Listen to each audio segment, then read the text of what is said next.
Gajah diburu orang karena gadingnya. Rusa menjadi indah karena tanduknya. Dan badak dikejar orang karena culaknya.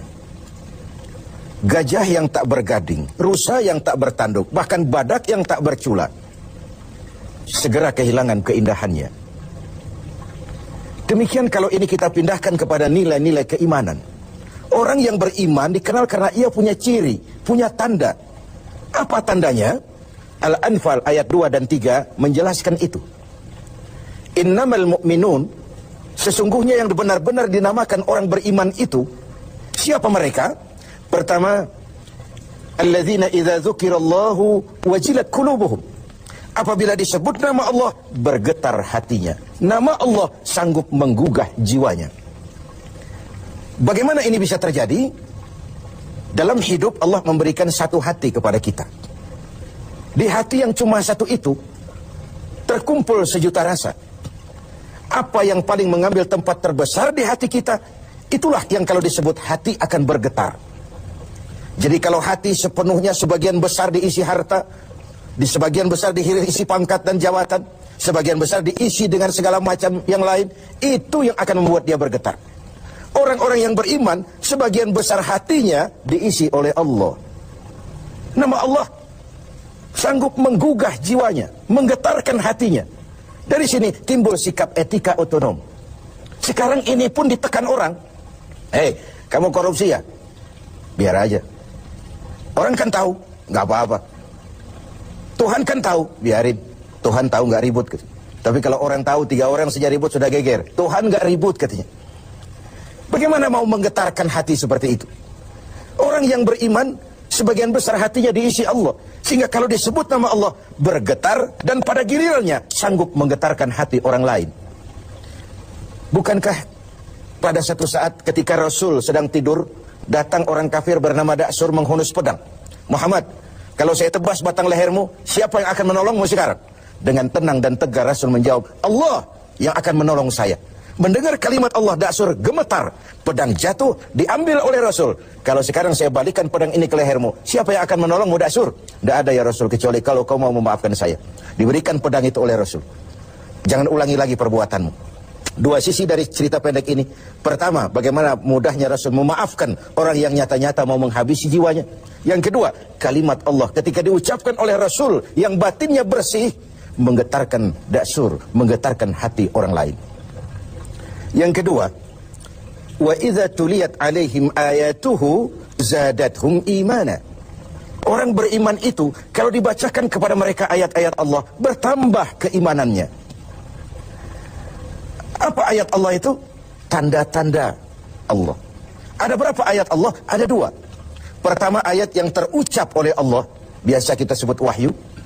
Yang kedua, ayat yang tercipta oleh Allah, alam semesta jagat raya ini. Adapun orang-orang yang beriman melihat ayat Allah yang tercipta, membaca ayat Allah yang terucap, semakin bertambah imannya.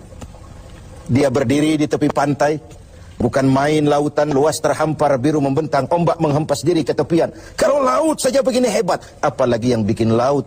Allahu Akbar. Dia tidak memuji laut, tapi dia memuji yang bikin itu laut. Bukan main gunung menjulang tinggi, menunjang angkasa. Kalau laut, gunung saja begini hebat, apalagi yang bikin itu gunung. Bukan main otak manusia. Dengan kemajuan ilmu dan teknologi, nyaris tidak ada yang rahasia lagi dalam kehidupan ini. Kalau otak saja begitu hebat, apalagi yang bikin otak. Dia tidak memuji otak, dia memuji yang bikin otak. Apapun yang dia saksikan, dia kembali kepada Rabbana ma khalaqta hadza batila. Tuhan, tidak satu pun yang engkau ciptakan ini dengan sia-sia. Baik ayat Allah yang tercipta, alam semesta jagat raya. Baik ayat yang terucap, wahyu ini.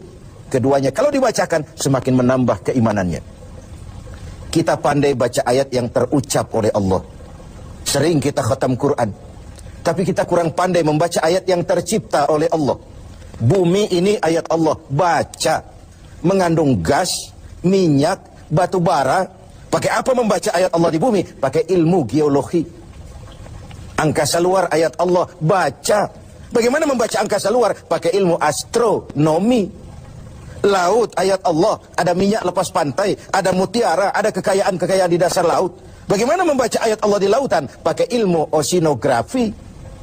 Hasil pengkajian ini, Rabbana ma khalaqta hadza batila. Tuhan, tidak satu pun yang kau ciptakan ini sia-sia. Semua ada manfaatnya. Maka orang beriman, semakin dibacakan ayat Allah, baik yang tercipta maupun yang terucap, imannya semakin tambah. Kajiannya kepada alam semesta makin mendekatkan dia kepada Allah Subhanahu wa ta'ala. Yang ketiga, wa ala rabbihim yatawakkalun. Orang yang beriman itu hanya berserah diri kepada Allah. Berserah diri artinya menyerahkan hasil usahanya.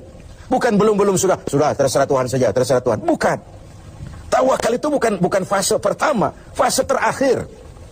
Bekerja sebagaimana harusnya, berusaha sebagaimana mestinya, gunakan tenaga yang paling profesional, pakai teknologi yang paling canggih. Setelah semua itu terlaksana, baru wa ala rabbihim yatawakkalun. Berdoa, mohon pertolongan Allah, kemudian berserah diri sepenuhnya. Kalau dia berhasil, dia tidak lupa diri. Kalau dia gagal, dia tidak putus asa. Bukan lalu kita jadi apatis, bukan lalu kita belum apa-apa sudah terserah Tuhan. Tidak. Wa ala rabbihim yatawakkalun, menyerahkan segala hasil usahanya kepada Allah Subhanahu wa ta'ala. Dari situ dia husnuzan, baik sangka kepada Allah. Kalau gagal, cuma tertunda. Kalau berhasil, tidak lupa daratan. Dan husnuzan ini penting. Sebab kalau tidak, buruk sangka saja kita. Saya akan sholatnya rajin, kok rezeki seret bener sih. Saya akan puasanya nggak bocor-bocor, tapi mau lebaran kok nggak dapat THR sih. Ada seorang petani, selesai bekerja di ladang, tidur, istirahat di bawah pohon beringin. Di sebelah pohon beringin ada pohon semangka. Sambil menerawang berpikir si petani, Tuhan kok tidak adil. Masa beringin pohonnya besar, buahnya kecil. Ini semangka pohonnya kecil, buahnya besar. Tidak adil ini. Tuhan bukan arsitek ulung. Mestinya supaya enak dilihat, beringin pohonnya besar, buahnya sebesar buah semangka. Semangka yang pohonnya kecil, buahnya sekecil buah beringin saja. Tidak adil Tuhan ini. Baru dia selesai berpikir Tuhan tidak adil itu, jatuh sebutir buah beringin tepat menimpa hidungnya. Dia terkejut. Astagfirullahaladzim. Kalau begitu Tuhan benar-benar adil.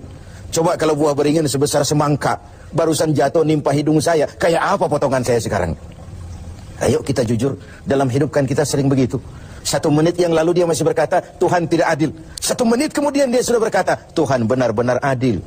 Ini perlunya baik sangka kepada Allah Subhanahu wa ta'ala. Dan disitulah perlunya tawakal itu. Yang keempat, alladzina yuqimuna shalah. Orang beriman itu mendirikan salat.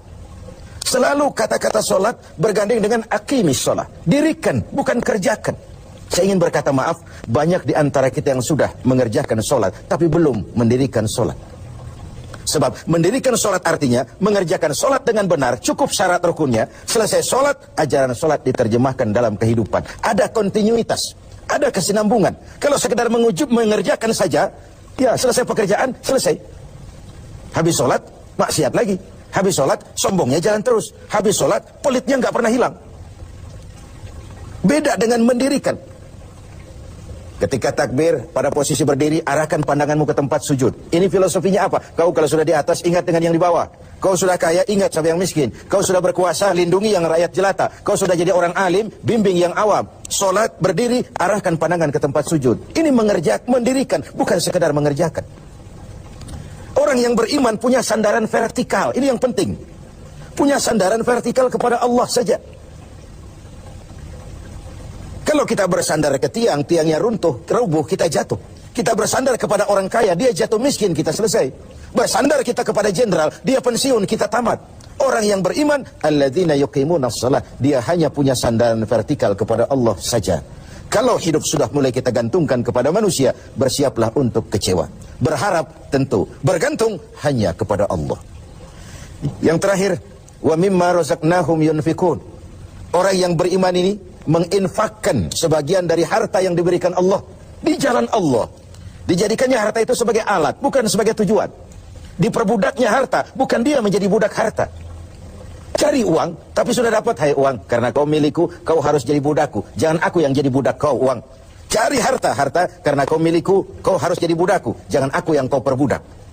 Wa mimma razaqnahum yunfikun. Saya ingin menekankan, harta kita yang sebenarnya adalah yang sudah kita belanjakan di jalan Allah. Yang kita simpan di bank, kita simpan di rumah, kita simpan di saku, harta kita sementara. Besok dia akan pindah jadi milik orang lain. Tapi yang kita belanjakan di jalan Allah, itulah milik kita yang sebenarnya. Mari kita renungkan berapa banyak harta kita yang akan jadi milik kita sebenarnya.